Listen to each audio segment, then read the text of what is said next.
Very much. Item 25, Community Resilience Partnership. Who's advising on this one? Sam, thank you. We've got a resolution in front of us. Would someone like to move it?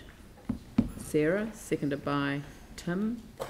Are there any questions? Any debate?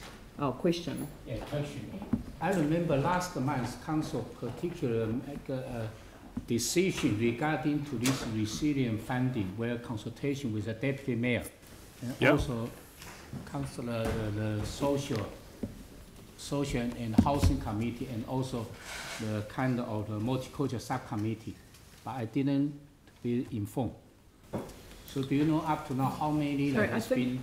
Isn't this the... Is this one? Isn't I this remember the it's this one. Come join me, John. You're thinking about the resolution in relation to the 15th of March events?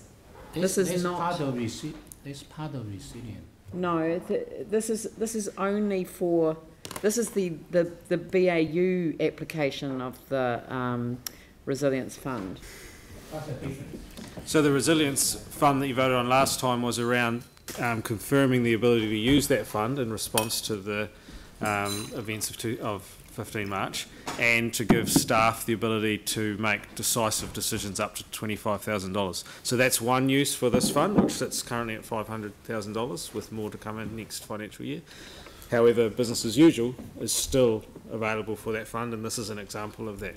Okay, but if that kind of special case have any application form where we can, get this form and also inform those affected the community, they are aware have this special funding they can apply for. So there isn't a special, appreciate the question. There isn't a special application form, rather just the chance to submit a proposal, a couple of pages, and we'll process it from there accordingly. But do we inform all those affected the community or not yet? No, what's been happening is that people have been writing in or contacting different parts of the organisation and saying they have a need. If it meets the criteria, they would consider it for this. But I mean, I had one come in the other day for a mental health event that's happening on the weekend out at the university. And I mean, it was for a very small sum of money, and the council's found it within its own resources to, pay for the catering, I think it is, for the event and the airfares for the people coming down from Wellington. So there are other places where you can find the money. If it has to come through here, then staff have got some delegation, but in conjunction with the various representatives. Is that fair? Absolutely. Yeah, Pauline? Just the Heathcote Valley Community Association, is that basically a residents' association?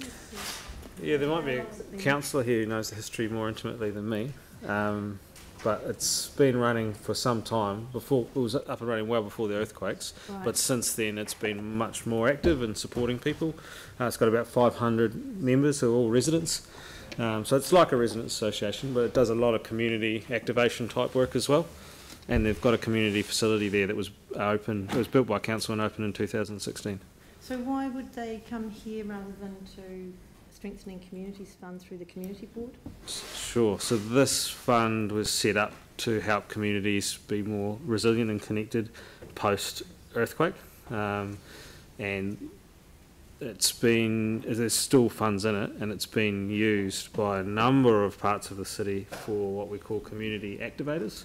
Yeah. So I've made a list here from the past of the 39 applications. 7 of them have been for community activators.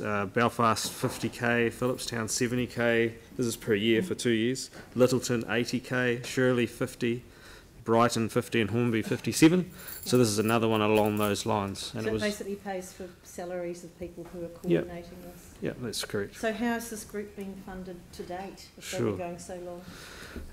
They employed a community activator 3 years ago, and it was first funded by the Red Cross and for a year, and then the community board supported it for a couple of years, and now the community board has put it on to this fund, has recommended it for this fund. Okay, good. Thank you. Yanni? I just would like to speak to it at the appropriate point. Oh, right, fine. Sarah? No? Okay, well, it's been moved and seconded, so Yanni?